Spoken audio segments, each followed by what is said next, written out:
Tamale North. Well, so we're just talking on many things. And my guest in the studio, I have in the studio Lasan Suheni. He's a member of parliament for Tamale North. Thanks for joining me. I love his yellow. Thank you. All right. And somebody I admire his body greatly. I've been trying to taking a lot of is it keratin or something like that to get to the size of Eric Chu.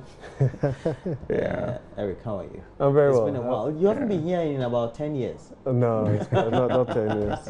And Eric is the Deputy Chief Executive for the Ghana Export Promotion Authority. Thanks for joining me and congratulations on your new position. Thank you. How's the authority so far? Well, we're doing very well. What's the mandate of the authority? Well, essentially to facilitate trade on the non-traditional exports sector.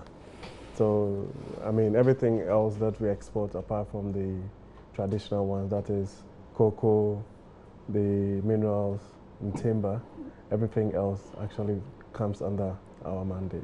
How have we been performing in that sector lately? Well, we dipped last year, slightly, marginally from the previous year, which was 2015.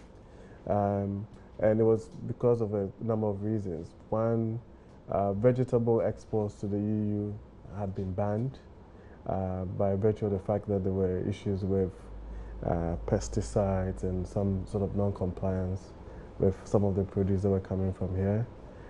We had a dip in the exporting of cocoa products, you know, the semi-processed and processed cocoa as well.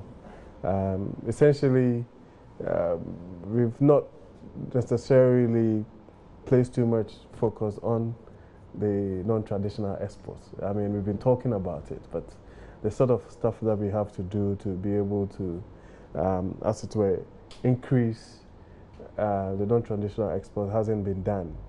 Now, we've had issues perennially with the strength of the cedi, for instance, and all of those things. And I think that it's important that we shore up our balance of trade.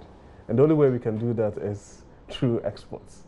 Now, I keep telling people that with a population of 27 million, regardless of how much foreign direct investment we bring in or production that we do in this country, our economy at a point is going to stagnate if we don't have a strategic plan to export what we produce. And then also basically adding value to the raw materials that we have, so that instead of exporting it in a raw state, we actually are adding value and then exporting to and all that is in the purview of your authority. It is. Yes. It's still surprising how we still feel what the scientists will call the phytosanitary conditions that are set by the EU and elsewhere in the United States. Well, I think that it also boils down to the fact that most of the agencies, so we are meant to play a coordinating role. So PPRSD from the Ministry of Agriculture, we have Ghana Standards Authority, Food and Drugs Authority, and all of those things would have to come together. Customs, the Ports and Harbour, and all of those, it would have to come together to ensure that some of these things are adhered to. Also, there's a whole value chain thing that we need to look at. So from, if you're talking about farm produce, for instance, we're talking about the fact,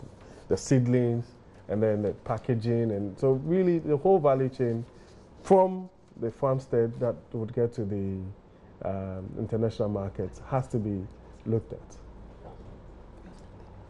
All right, so we have to get to, sorry I bore you with the subject of export and etc. Alasan. No, that wasn't boring. All right. That wasn't boring. I mean, if we want our economy to do better, we have to concentrate more on export. And I recall in one State of the Nation address when His Excellency, the former President John Mahama, talked about how our cedi was suffering as a result of the over-dependence on imported goods, talked about tomato, oil, and rice, and its contribution to our trade deficit, balance deficit, and how he was working to rectify that. and talked. I think it was in that State of the Nation address that he spoke about the Commander Sugar Factory and the boost that they were giving pharmaceutical industries so that they could produce, so that we export more. And then also talked about, you know, some other local industries such as rice production and all.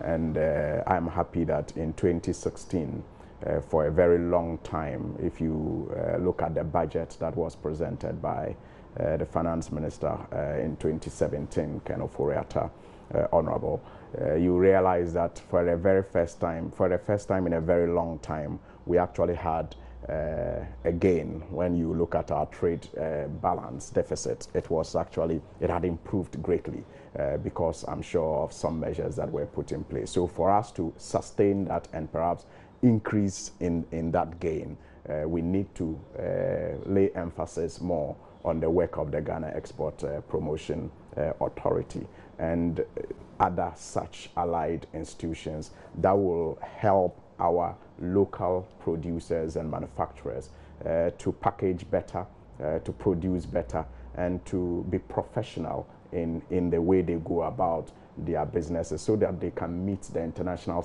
requirements for us to get the needed foreign exchange. It is only by doing so that we can have a strong what do you call it, CD, which will reflect even in interest rates, because the banks will have the assurance that the economy is doing well, and they will perhaps begin to lend at lesser cost to businesses. So it wasn't boring at all. It is something that is really needed as a country. Eric, enough. We'll come for a test on later. You should do that. You should give us a bit more exposure. Yes, so and I know that. Who's your chief executive? Honorable Gifty Clenham, former MP for Upper West. Yeah, I know her very well. All right, so taking over. Go ahead. I should, by the way. All right, we'll take it. I thought I heard something, but let's watch this, and when we come out, we'll make some commentary on this.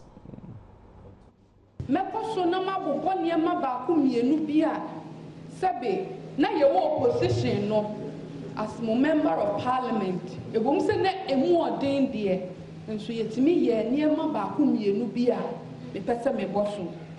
Ye the kind a facility I at secondary school and ne don't make quabinya yes ye nebi. Uha constituency can see any more na secondary school bia anymore. And now me do my thing. Me committee so parliament. About the World Bank for man on Washington DC. I mean, no my do my pain. Now omudi sikebi o me muha. Omudi besi secondary schools at the ama abain. Me no omudi kita mo no mo kan ye ne say. Se menya asase semuni ho at the ama omo a. The woman said, "Me abamu dear," and so I'm by my baco. And this is for secondary schools. Almost see any now, almost see one stronghold. Ye penny ye MPP stronghold in your secondary school, and it's now say, "And fear buying more."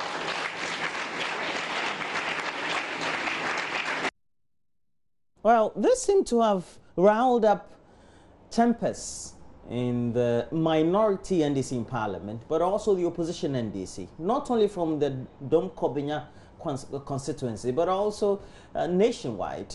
The issue has been lingering on for, I believe, the last 72 hours. And it looks like many of the news media outlets will still be carrying on with whether this is just a petty issue or not. I have to start with Suhini here, and first ask you, aren't we perhaps being too petty on the subject?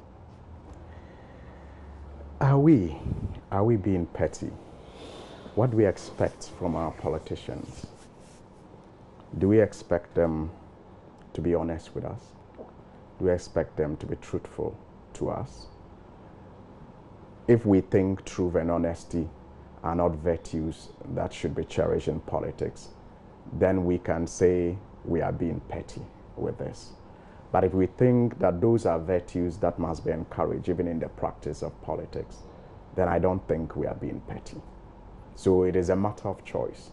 I believe that those virtues should not be put behind the scenes simply because you are engaged in politics. You shouldn't tell the truth. You shouldn't be honest to your people. I think that no matter how difficult it is, even in politics, there is still a God who will judge all of us at the end of the day and make us account, for the responsibility that you're making this on the premise that you presuppose that she said an untruth? Well, and that is another reason why we should not think it is petty. Why don't we want to find out if she lied or she spoke the truth? At least that has been our practice as I worked as a journalist. In fact, I know media houses that even do fact check of issues. So why shouldn't we do a fact check on this one? That's how important this is. Let's do a fact check, because the World Bank actually have spoken. I've read some articles that suggest that the World Bank is not, Adwoa Safo is not known to them, at least not in the way that she suggested. And you see, you have to listen to her carefully. She talks about the fact that the NDC built all the senior high schools, the E-blocks, in only 8 strongholds. Is that true? How many did we build in the Ashanti region? Over 20. How many of those over 20 in the Ashanti region are in our strongholds? Shouldn't we try to find out if she was speaking the truth about that matter? She said, she worked with the World Bank before, and that is why the World Bank agreed to negotiate with her on this matter. Is that true? Don't also forget the position that she's holding. She's a minister responsible for procurement. Well, this government has told us why they think that we need a minister for procurement. And you know what happens in procurement. It is a big area, and you need somebody who you can vouch for his or her honesty to be assured that people will get what they deserve when they bid for contracts, and it gets to her attention to review. So truth is a virtue that should not be uncommon around her operations. Then, why should this also be a matter? I refer here to a story.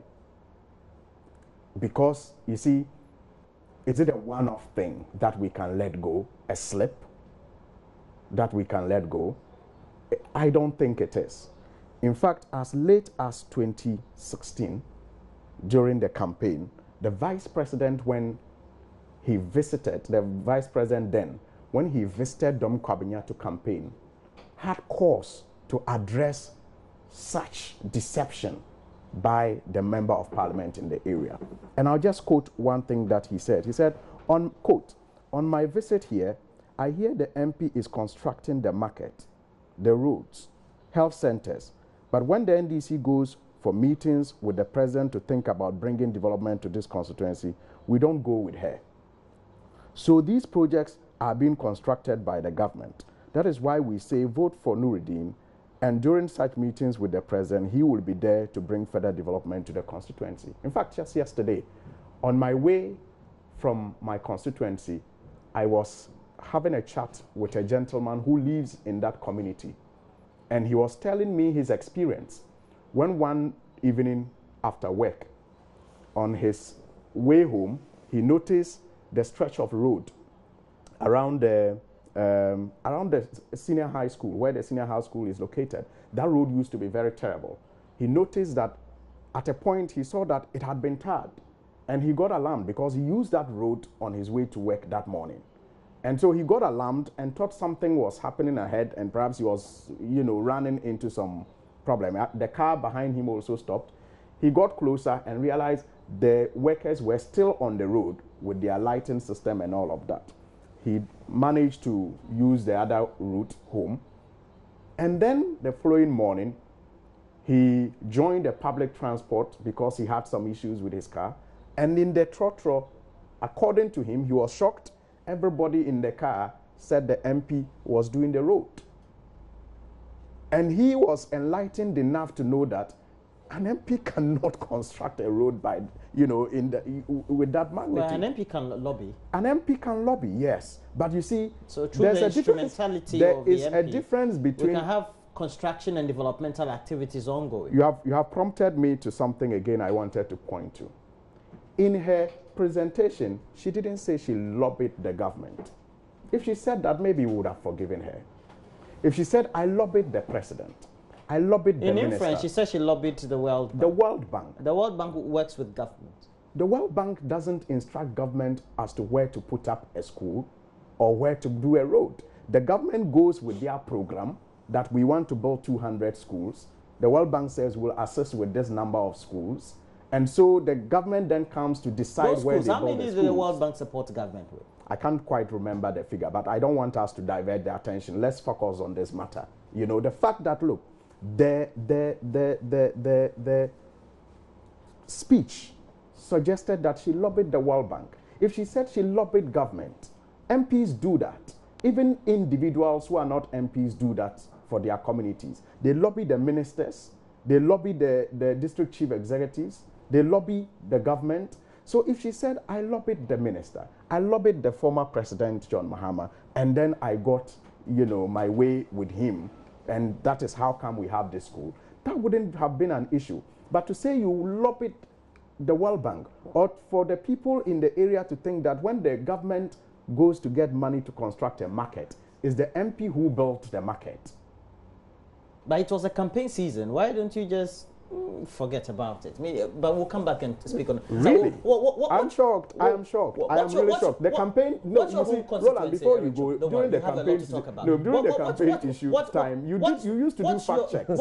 What's your home constituency, your original home constituency? My home constituency is Santiago South. Santiago. So if one day you become an MP, yes, and let's say something is constructed there, you have to take ownership. Is that what you guys will do eventually? To start with, I'll say good morning to all our viewers out here, and then to my honorable friend here. Thank you. Good morning. And then yourself.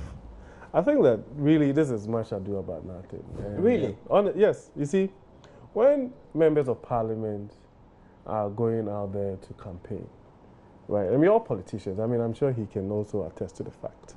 There are certain things that they say and they campaign on, which is based on the fact that, when I become your member of parliament, I'll bring X and Y into the constituency, right?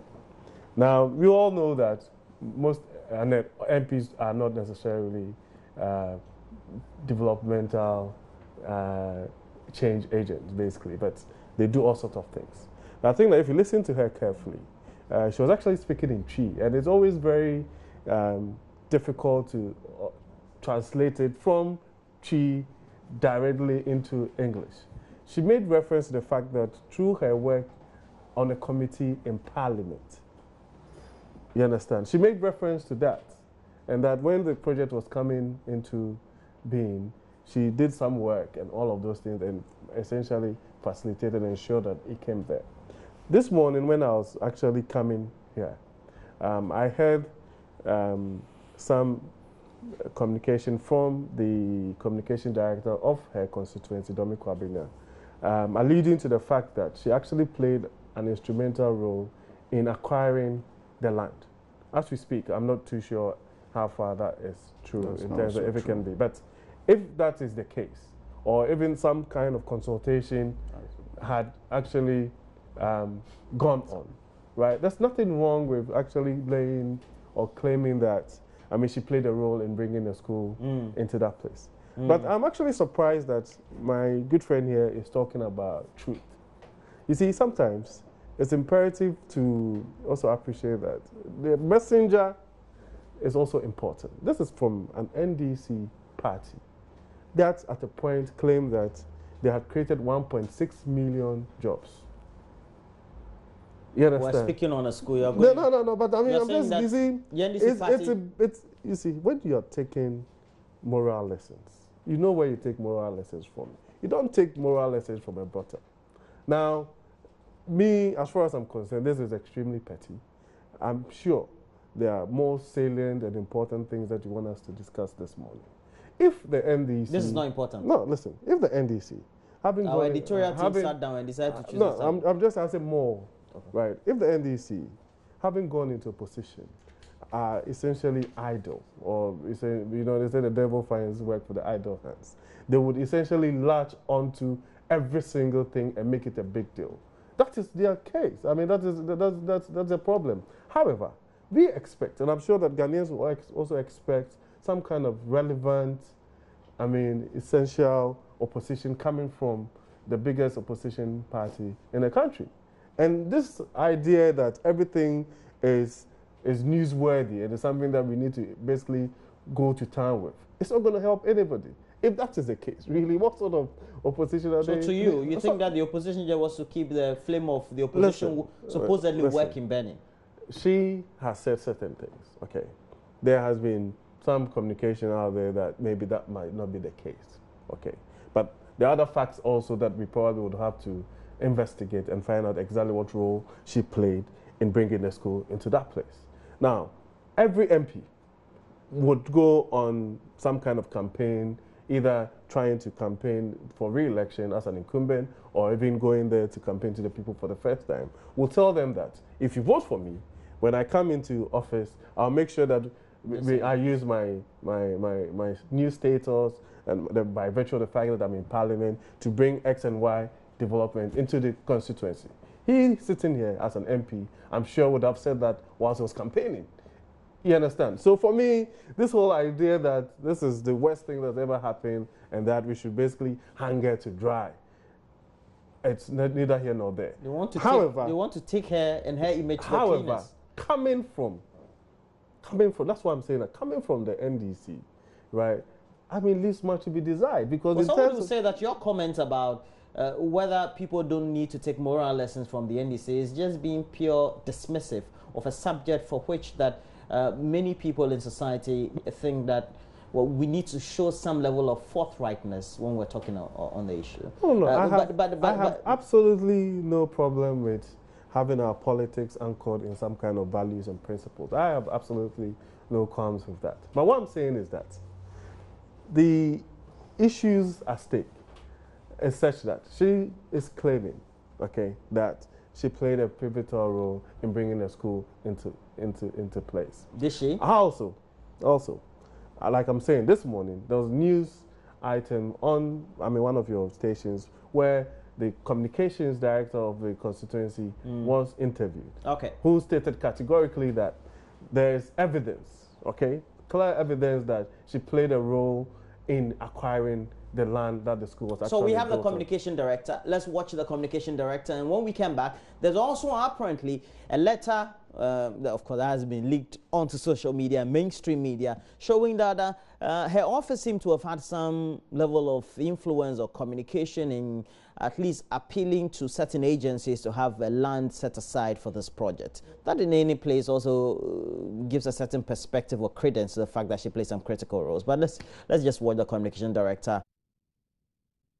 Kwabenya constituency. I think this is one issue that NEC is making a whole lot out of it, but then the truth can never be hidden. And the truth of the matter is that our Member of Parliament, Honorable Adwoa Safo, was fully in charge of acquiring the land, securing the land for the Kwabenya SHS secondary school. And we have evidence to prove it. I'm sure you have seen the evidence being shown clear. And right from 2015, he started negotiation with Professor Nyako, who was the Director General of Atomic Energy Commission then, and they started negotiation. In fact, initially he was even asking for 20 acres of land, but it came out that he can't get 20 acres of land. So what can be given is what.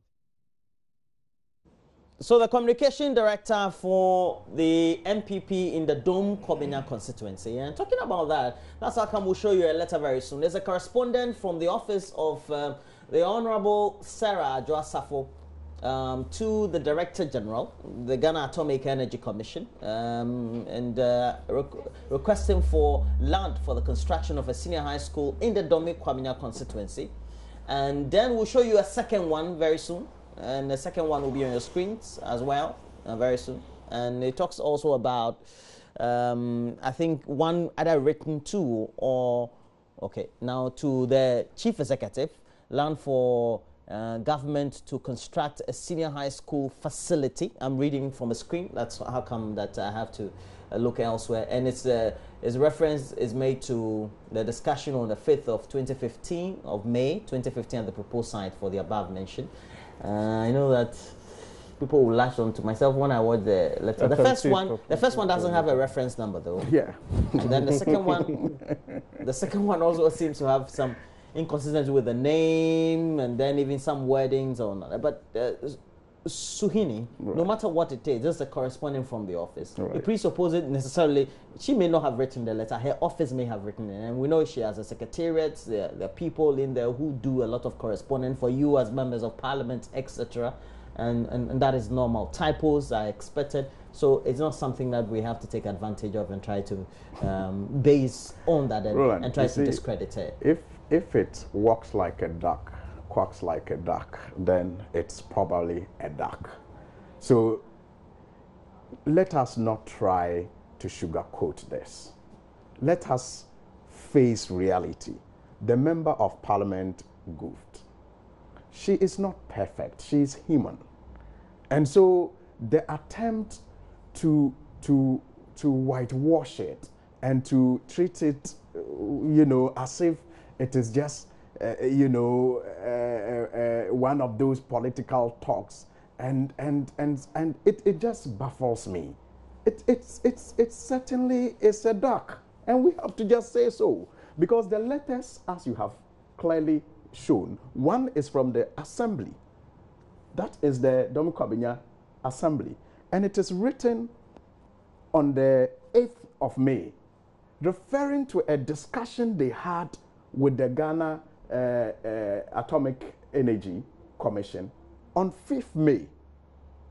A discussion that reached an agreement as to where the school should be built.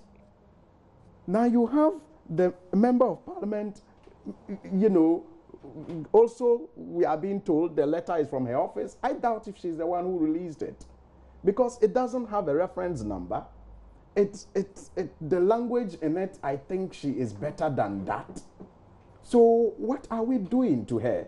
I think that it will be good for her if we stop trying to defend this matter and just treat it as, a campaign gone bad. She's been caught and she should just apologize, and then perhaps we will move on and hope that she doesn't repeat it. Now, my brother talks about, she spoke in the Tree language and it is difficult to, sometimes do the translations. Really? Since when?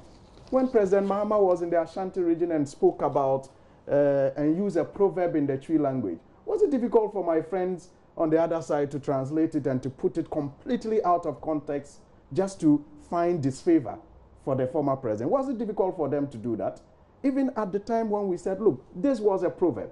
And apart from the mischief of even slicing the tape, where he talked about even if you pave the road, I'm sure you remember, in Tree, they didn't find it difficult. Today they are telling us that, it's in Tree, and let us stop that. The Ghanaian people are discerning. They know that on this matter, the member of parliament has goofed. And that is what I'm saying. I mean, the reference to MPs lobbying for projects. We all do. We have made promises. And though in opposition, in fact, I think last week I was speaking with the road minister in parliament.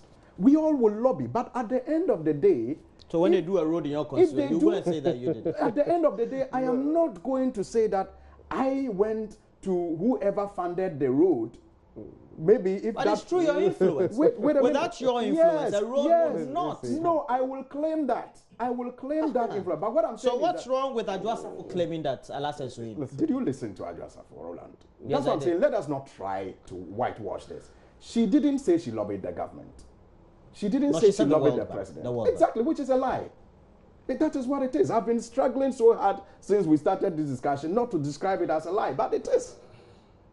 So let us not say that, it is the same as an MP in my state speaking to the road minister, he, agreeing to my proposals and getting maybe funds from, say, Cocoa Roads to do the project, and I say I went to Cocoa Board and lobbied, it will be a lie. And I will say I went to Cocoa Board because I ever worked with the Cocoa Board. No, and so I brought the project. It will be a lie. I think that. So that's what. Okay, let's bring finality on this discussion so that we say agree on. I think, you know, and then we move on. I think that really, this matter probably will not rest now. There are also it won't. No, because I mean, hey, what I'm saying is that there are a lot of developments coming up. Okay, as far as I'm concerned, she played a vital role in bringing the school there. Okay, in fact, maybe the commissioning she wasn't even maybe the commissioned it. the NDC as an administration would not agree to that. That is fine. But my point here is that, I mean, if my brother here now start talking about she lied and she lied, this is coming from a political party that went on and created a green book that had phantom projects in it. Oh. Phantom projects that were not existing. And that's the truth. Right, now if she's talking about, and if you said you have built some polyclinics in the Western region, which didn't exist which in a green book. I mean, apart from that, if he's talking about mistakes in a letter, this is coming from the same administration that made Uhuru Kenyatta president of Ghana. You want us to go there? Yes, that made a plagiarized president. No, you want us to go there? So you see, you mean I'm saying that. I'm saying that. The printed. No, he wants us to talk about the plagiarism. No, and he wants us to talk about. Let me finish. Listen. Let me say something. This whole opposition thing is a difficult thing. You understand? We've all been there. I was sitting here where he's sitting. I mean, for the last 8 years. Yeah, that's what I'm saying. It's difficult. However, if the NDC want to go this direction, Ghanaians will find them almost irrelevant as an opposition party. As far as I'm concerned, this is not an issue that would sort of bring food to the table of the average Ghanaian. Listen, I believe that the average Ghanaian sitting at home today wants us to be discussing bread and butter issues. Now, we have a certain culture in this country where politicians, either they are capable or not, are judged based on the development that comes into their constituencies. We all know that. You understand? So you would have certain MPs being hounded out because they say, oh, when he became MP, he hasn't been able to do the road or the market and all that. So for me, the most important thing, even for him as a member of parliament, is to also advocate and also ensure that the average constituent understands and appreciates the real job of the real duties of an MP, which is not to basically be constructing roads and constructing hospitals and clinics, but to actually be passing laws and doing all sorts of things. That is the duty of him as a member of parliament, to actually help educate the average Ghanaian to say that that is not the job of a member of parliament. But if that is allowed to stay, some of these things will always come. So for me, when we get issues like this, we need to be moving away from the whole MPP, and it's the fact that she's an MPP MP, and she's going to say some of these things that they are unhappy about, becomes the most important thing to a supposed relevant opposition. That is not the case. We should be looking at bread and butter issues. You understand? Because everybody who does politics in this country will tell you that their constituents, right, judge them based on the sort of development that comes into their constituents. Even though we know for a fact that the members of parliament are not essentially a development agent when it comes to that. So we should... They don't directly do indirectly. that. So you believe that indirectly she may have played a critical role? No, that's what I'm saying. That I'm asking you a question. Yes. Don't know what you're saying. I believe strongly that she made some inputs and that she played a role in acquiring... But is that input equitable to what she described in the video? No, but that's what I'm saying. That you think that is irrelevant to the discussion? If you transcribe what she was saying in Tree and, I mean, translate it directly into English, there must be some discrepancies in there. However, everybody sitting there, and even if you're saying that when people are speaking local languages, if it's transcribed into another mainstream format, if you're not being disingenuous or playing mischief, you'd get the whole trust of what she's trying to say. Do you think?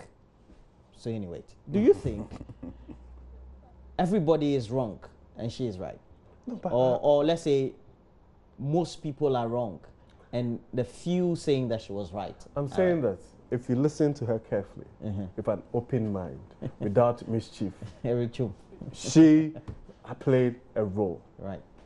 All right. It's possible she played a role. She played a critical. There are letters also indicating that. But of course, those are also under dispute. So we'll see how that goes. Yes. But if this matter should still roll over, still be the running story as it is, how far can we go with this in terms of arguing whether somebody should be given that status or that respect with the position that she occupies, and so should not be symptomatic of somebody in that position making such comments? Well, I've heard some people call for her head. For now, I think it is far-fetched. It is far-fetched. I think it is too harsh.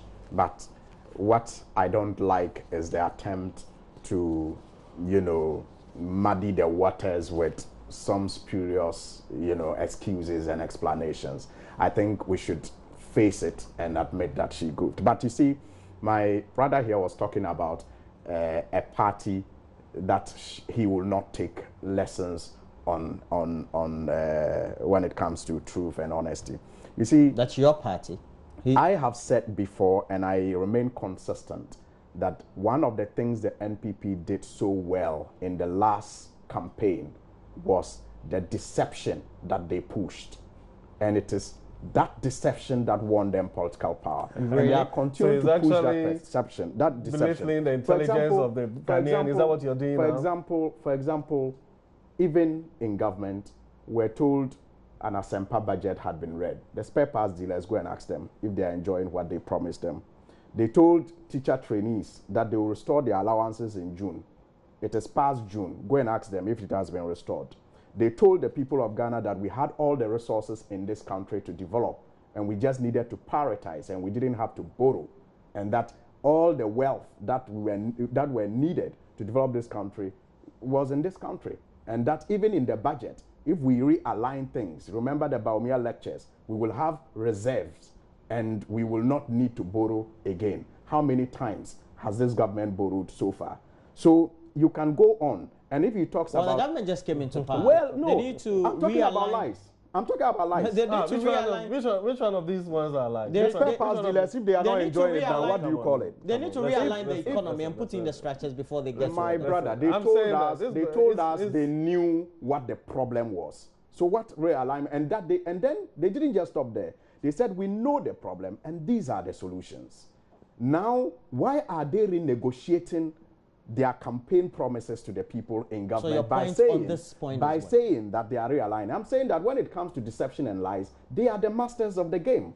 And when it comes to making mistakes, he talks about mistakes on letters, and he talks about us, our government ever making, I don't know which mistake he's talking about. Uhuru Kenyatta. My brother, within 6 months, can you count the number of mistakes that have come from even the Flagstaff House? Have a problem. The plagiarism. The thing is that they have let's don't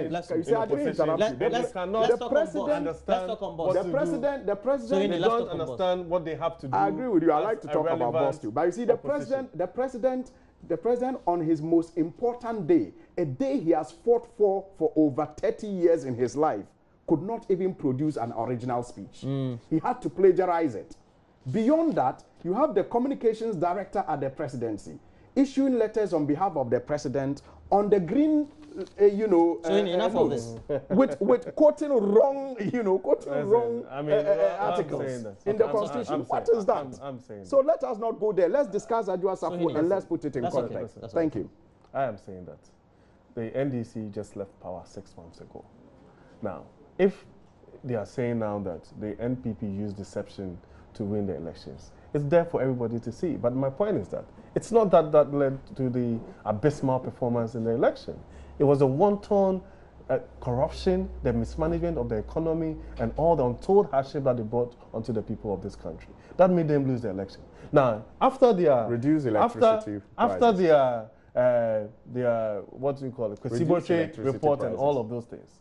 If they're still insisting that there was true deception, everybody's there reduce electricity to appreciate what happened in the next election. Reduce electricity prices. There's an account balance that if your mother is dead, and you say that she's still alive, when it's 6 p.m., and everybody is going to their mother to take their food, right? That's when you know that your mother is dead or not. That's true. For me, the most important thing is that so true. the NPP as a political party and as a government has a mandate, a 4-year mandate to perform and to essentially prosecute the agenda.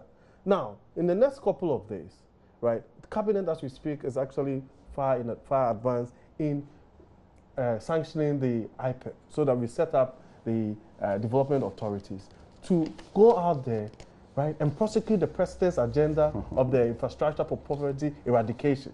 That would essentially bring Ghanaians out of the poverty that were stricken with by the NDC. That is exactly what we are about to do. So we are not going to sit here and get sidetracked and get essentially hoodwinked by the NDC by sidetracking us to be talking about issues that are not of bread and butter importance to the average Ghanaian. So that's exactly what we are going to do. Why don't you start with reducing electricity prices? You guys all know Asempa FM, right? Like you promised. Yes. Okay. Yes, there's this NDC communicator who was on Asempa FM, I believe. He's called Samojemfi. Suhini, you know him? I've heard of him. You've heard of him. And apparently, he seemed to have made reference to the daughter of Nana Addo Dankwa Akufo-Addo as supposedly that he had rumors that one of Akufo-Addo's daughters is said to be deeply involved in the matter. Apparently, Adwoa Akufo-Addo, we're told, has not taken the matter lightly. She's issued a carefully worded statement. Of course, it's widely being circulated on social media and also the mainstream media. But to the point where the subject of bust, etc., now we have to bring the president's daughter in. I believe it's too low. I mean, really? Yes, because there's no evidence that has been provided by the said gentleman whether am I dreaming? Whether Adwoa Akufo-Addo is involved in the distribution. You see, Roland, I'm shocked. It's not like I don't understand you. I'm just shocked that this is supposed to be too low. I don't know the details of this, but in this country, what didn't we say the president's wife was involved in? What deal? What deal in this country? Just about 6 months ago, didn't we say, without evidence, that the former president's wife was involved in? This is just a daughter we are talking about here, and that is too low. I mean, what is happening? Why are our standards changing so quickly? I mean, we're in this country, even a zoo we're told was being constructed at the Flagstaff House. The president's wife was involved when there's no such zoo. Some, properties in Dubai acquired, and all kinds of deals without any evidence. Or did you ever find any evidence? But yet we accepted and reported them and discussed them on our platforms. I don't have details as to whether Adwoa was involved in this busting. But I'm just saying, since when did we think that these are too low in our politics? Is it because it affects some group of people and others don't matter? I don't think that is fair, and that's good for our development as a nation. But I don't want the introduction of Nana Akufo-Addo's daughter to distract us from the issues, the germane issues that have been raised at BOST that are still begging for answers. Which issues do you mean? I mean, for example, the contamination of the fuel and whether it was done deliberately or not.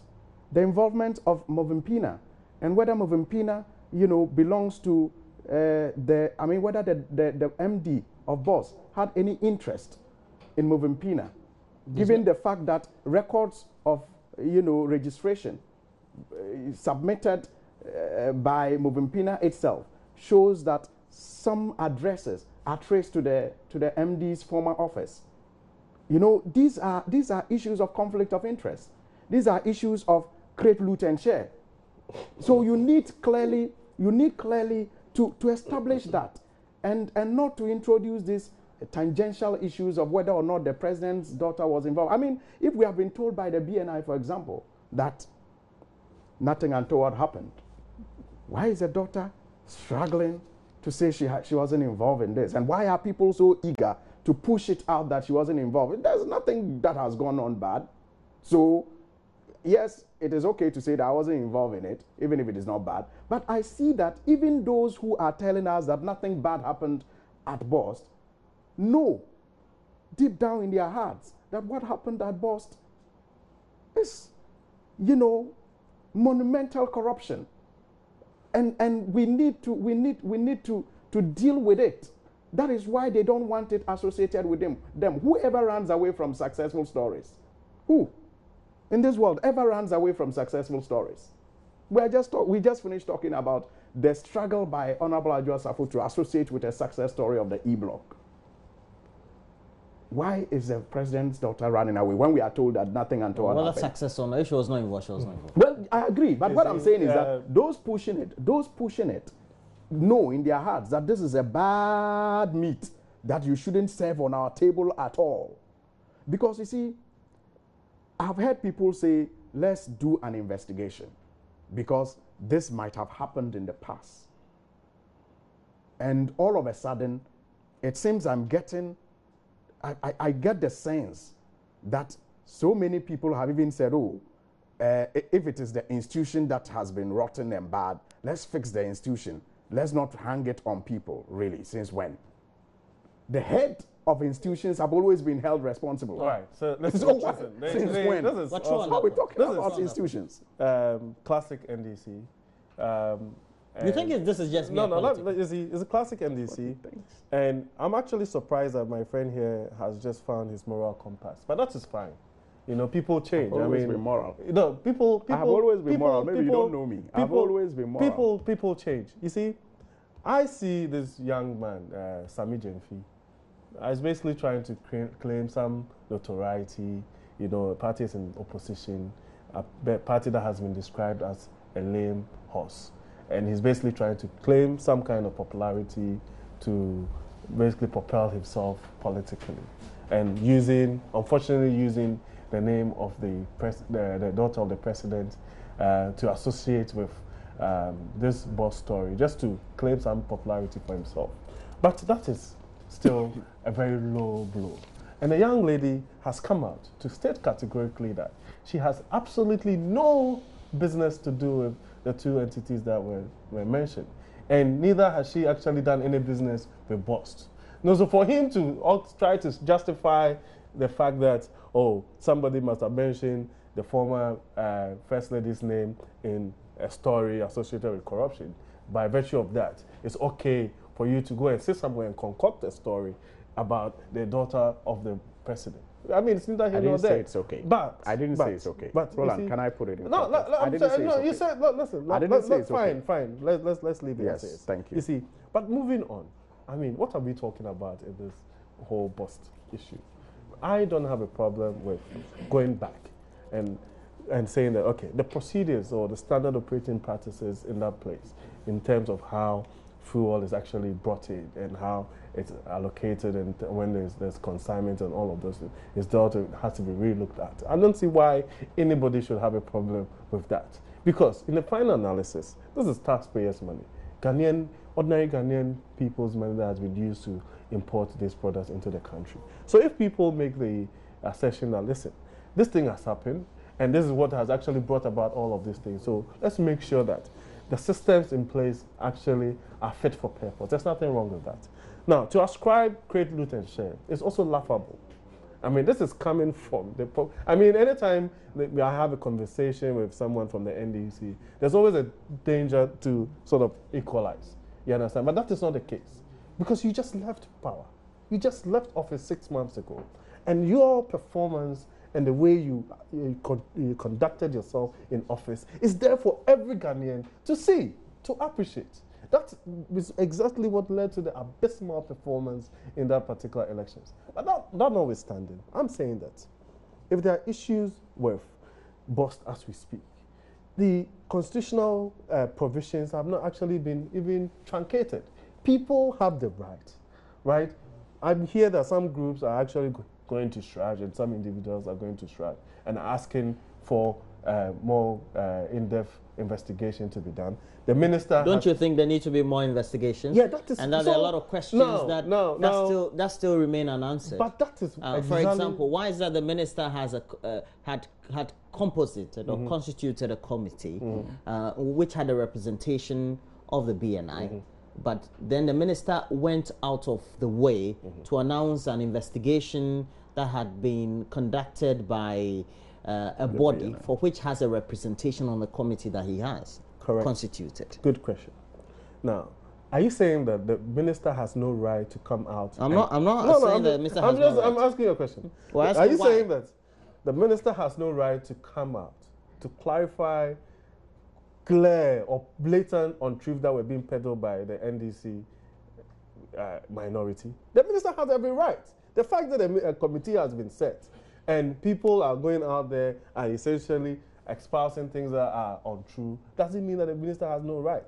Now, I'm saying that as the committee, as we speak, the minister has done the right thing. And even in the processes that went to the selling of the contaminated fuel itself, nobody can tell me that the MD did not go through the right process. Because as far as I'm concerned, an internal committee was set. Samples were sent to TOL to make sure that it was truly contaminated. Letters or companies expressed interest in purchasing the product, and then highest bidder was actually chosen. Now, if that process, and the company that was even chosen has its reputation and its legality, its legality being questioned. If that process, you see, if that process is not the right process, let me make my point. I'll keep quiet. Listen, if that process is not the right process, I feel that there's absolutely nothing wrong in making sure that next time, if there is contamination of fuel at any place, including Boston, these are processes that we're meant to go through.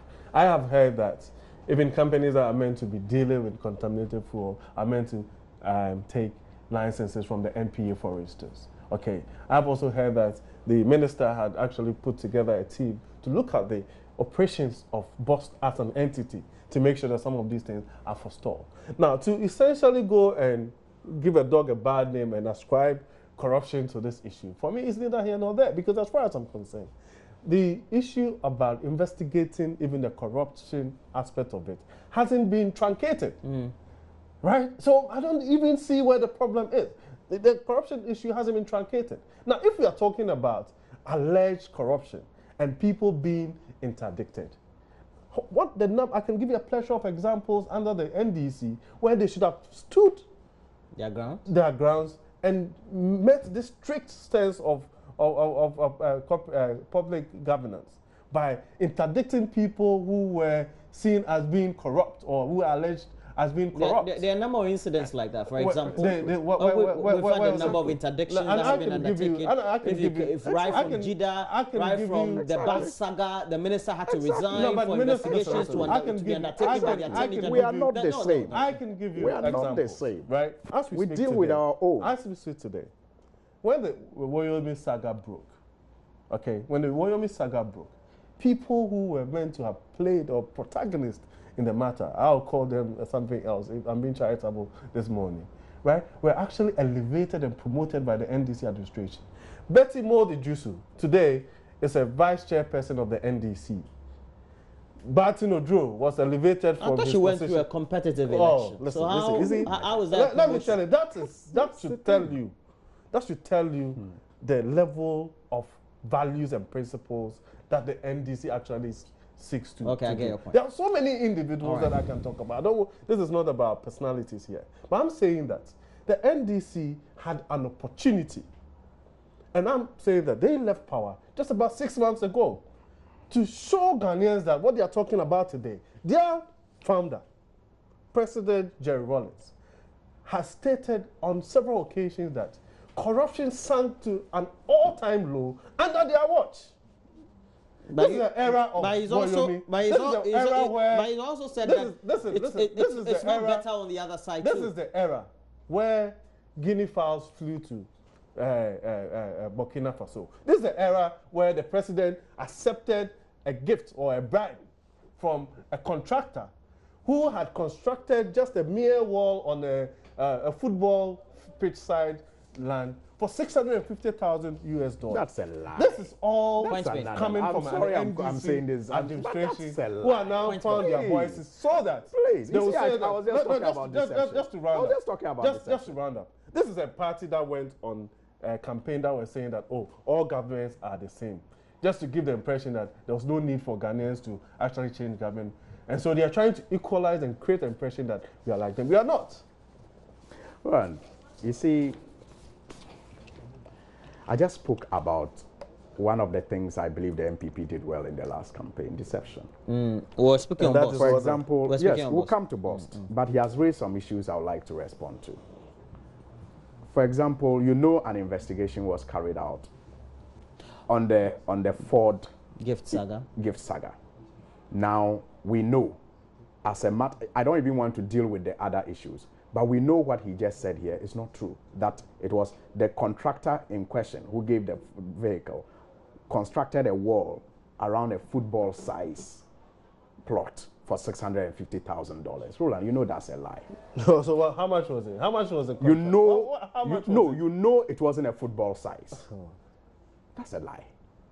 Then you talk about, he mentioned something earlier that I wanted to respond to, which again was falsehood. Exactly, the Boss matter. The fact that 15 people bid for the contract and Movimpina won. I have a voice clip of the MD here on my phone.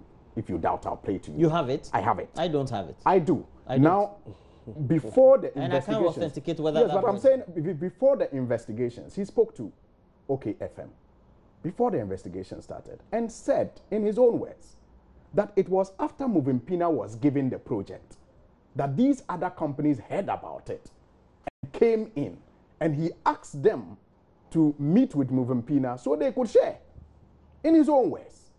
So at what point did they advertise for 15 companies to come in? That's also a lie. Well, I never. Do you get it? Now, you are talking about the MPA that came out when this issue started and clearly told us what was wrong with the whole transaction. The minister forms a committee. The NPA is supposed to be part of the committee. The BNI is supposed to be part of the committee. Even before the committee meets, the same minister who has formed this committee to investigate comes out waving a BNI report. At what point did the BNI start the investigation? Wasn't the minister aware the BNI was already investigating? Should the minister be aware? Shouldn't he? Because this Should he? Shouldn't he? Should he? No, tell me, Roland. Why should he? Okay. He is part of the government, not just an ordinary member of the government. He's a key figure in the government. A matter breaks in an agency under his watch. An investigation is carried out by the BNI and you think he shouldn't know? Why should he? The BNI also operates under specific rules and under various supervisory The BNI is investigating an agency under his watch. So what I'm telling you that I believe that there was no investigation done. A report was just prepared. Been a covert operation. A report was just prepared because you see, the BNI, and I'm pointing, we know the way they let us not belittle this. I'm pointing to I'm pointing to some inconsistencies here. You have the man who tells, the MD who tells us that, first of all, I've already talked about the fact that Movimpina's address, shows that, it shares the same office. That's not been corroborated. We find the certificates of incorporation and registration. I mean, you see, they're still peddling falsehoods. You check the number. The number doesn't show, that number is not the same as his former office. The telephone number, the landline. What happens is that the documents I've seen, the numbers are not the same. You have to, yes, exactly. So look, let's not belittle the issues that are here. Now the MPA's position has all of a sudden changed. The MPA that came out strongly and told us what was wrong, step by step. That is what we should be finding out. Why has it changed? Why has the MPA all of a sudden, cut out to a so-called report that mentioning Qatar will remind me of my training in broadcasting at GBC in the early years of mine. So, and don't have to say Koto. But please wrap up. So the point I'm making is that, you see, the Boss matter is not over. Investigations are still required, and I'm happy that civil society organizations such as Imani and others, Occupy Ghana, we need to are saying, from 2014, 2015, 2016. you see, the NDC is a principal party. When you are right, we stand with you. When we are wrong, we are not afraid to tell you are wrong. You can decide to call it being maligned, but when you are right, we will tell you that on this matter you are right.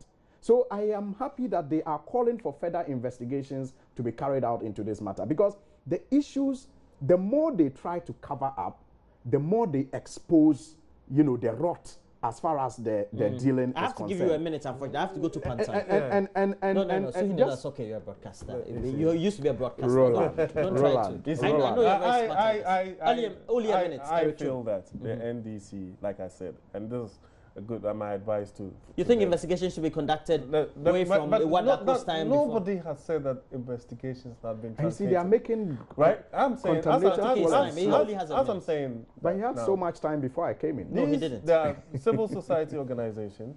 There are individuals who have even decided that they want to take the matter up and take it to Stride, and people are actually been trying to sue MPA and all of those things. And I feel that would lead to coming to essentially the bottom of this matter. So there's absolutely nothing wrong with that.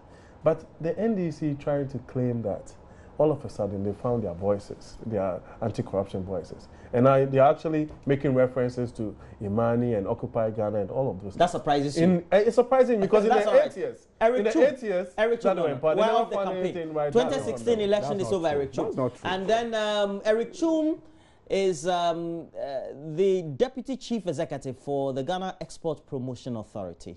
And thanks for joining me, Eric. Thank you. All right, we'll have to meet up sometime, if we have time for lunch. Let's talk. Yeah, to talk the Ghana Export Promotion Authority. And then also I'll meet up for lunch with Al-Hassan Suhini, Member of Parliament for Tamale North. He's placating me. And that'll be it.